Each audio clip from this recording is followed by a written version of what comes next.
చంద్రబాబు నాయుడు ఎక్కడికి పోదు, నారా లోకేష్ ఎక్కడికి పోరు, పవన్ కళ్యాణ్ ఎక్కడికి పోరు, పురంధేశ్వరి, మోడీ, ఇంకా వాళ్ళకి 33 నాయకులు ఉంటారు కాబట్టి వాళ్ళ పేర్లు ఏదైనా కానీ భారతీయ జనతా పార్టీ మీరు ఎక్కడికి పోరు, ఎక్కడికి పోరు.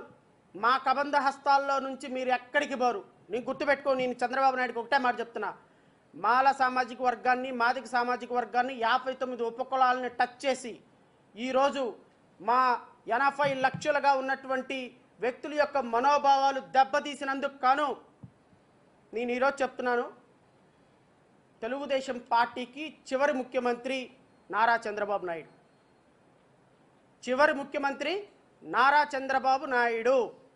ఇక ఈ రాష్ట్రంలో మాలలు అనేవాళ్ళు రాజకీయంగా తెలుగుదేశం పార్టీని భూస్థాపితం చేయటానికి పంతం పూనారు.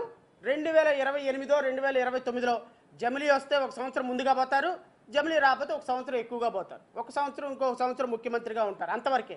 కానీ మాలల దెబ్బ మీ అబ్బ కనిపించేట్టుగా 2029 బోత్ తెలంగాణ అండ్ ఆంధ్ర ఉండకపోతే మేము అంబేద్కర్ వారసులమే కాదు, చూసుకోండి. చంద్రబాబు నాయుడు నిన్న అసెంబ్లీలో చెప్పినటువంటి అంశం, దీని మీద నేను దళిత సామాజిక వర్గానికి చేసినటువంటి అంశం మీద ఒక మాట మాట్లాడిన తర్వాత నేను ముగిస్తాను. నిన్న చంద్రబాబు నాయుడు ఏం చెప్తాడు,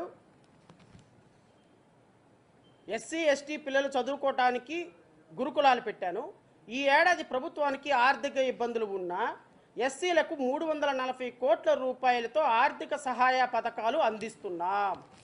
340 కోట్లతోటి ఆర్థిక సహాయ పథకాలు అందిస్తున్నారంట. నేను అడుగుతున్న చంద్రబాబు నాయుడిని, రాష్ట్ర జనాభా మొత్తం మొన్న మీరు పట్టినటువంటి 2024-25 బడ్జెట్లో 3,22,359 రూపాయలు, 359 కోట్లు మొత్తం టోటల్ బడ్జెట్.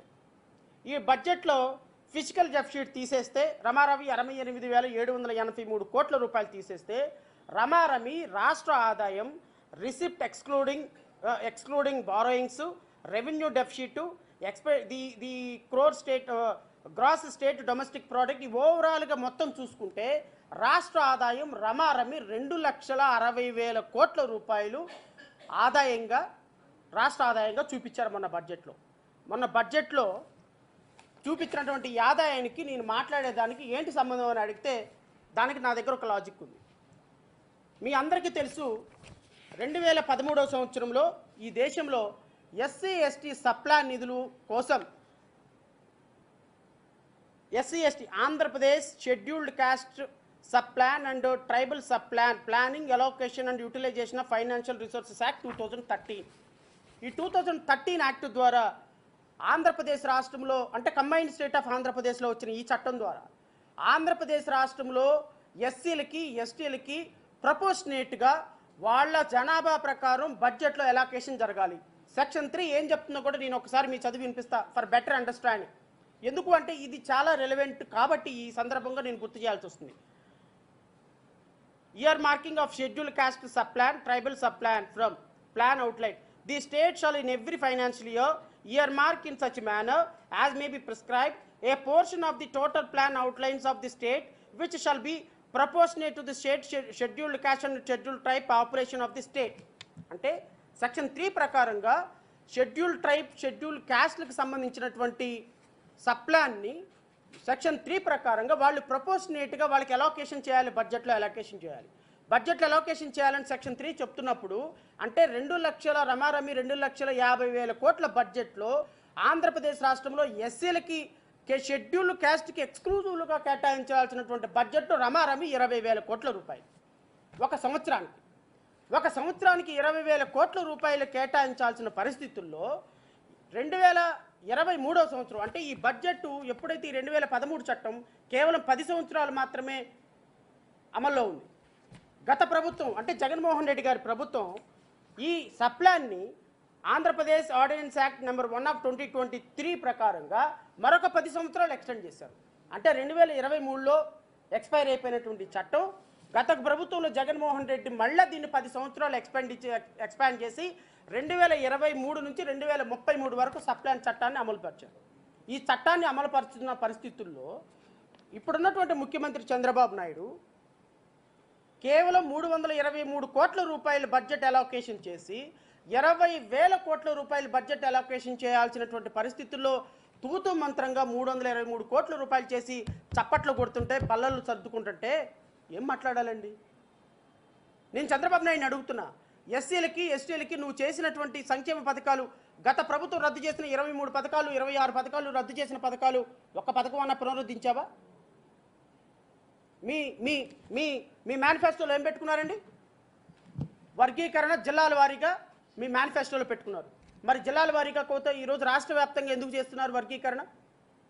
ఇంతకుముందు దేవిప్రసాద్ గారు చెప్పారు ఏమని, 2024 ఆగస్టు 1వ తారీఖు సుప్రీంకోర్టు జడ్జిమెంట్ వచ్చిన తర్వాత సుప్రీంకోర్టు ఏం చెప్పిందండి? సుప్రీంకోర్టు ఏం చెప్పింది? రాష్ట్ర ప్రభుత్వాలు వర్గీకరణ చేసుకోవచ్చు. వర్గీకరణ చేసుకోవాలి అంటే ఏం చేయాలి రాష్ట్ర ప్రభుత్వాలు? నేను ఇది కూడా చదివి వినిపిస్తా. సుప్రీంకోర్టు చెప్పినటువంటి మాటలు కూడా మీ అందరూ కూడా వినాలి. సుప్రీంకోర్టు ఏం చెప్పింది? రాష్ట్ర ప్రభుత్వాలు చేసుకోవచ్చు,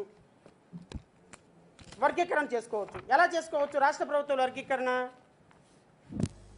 that for doing so the state will have to justify that the group for which more beneficial treatment is provided inadequately represented as compared to the earlier caste in the set list.